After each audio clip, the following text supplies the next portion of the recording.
নাও ভাইয়া, কোনটা নিবা?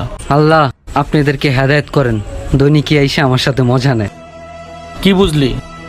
আসলে তো ভাই কাহিনীটা কি হইলো? 10 টাকা নিল কে? আসলে দেখছো কতটা বয়কার কয়কার। এর জন্যই তো আমি প্রতিদিন একজন করে আনি, এক একজনকে বিনোদন দেই। ভাইয়া আমার একটা কথা বলার ছিল। আরে ভাইয়া, তুমি একটা কথা কেন, তুমি 10টা কথা বলো, তোমার কথাগুলো শুনতে আমার ভালো লাগে। ভাইয়া আপনি দৈনিক একটা করে লোক নিয়ে আসেন, খাওয়া দাওয়া শেষ করেন, বিলও দেন, তারপরে হচ্ছে যে একটা 100 টাকা নোট দেন, একটা 10 টাকা নোট দেন।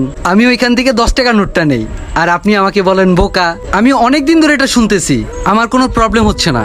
কিন্তু ভাইয়া আপনি কি একবার ভাবছেন, আপনি আমার থেকে বয়সে সিনিয়র, আপনি এখনো বাবার হোটেলই খাইতেছেন, আমি আপনার থেকে জুনিয়র, আমি কাজ করে ভাত খাইতে হয়। ভাইয়া এটা কেন জানেন?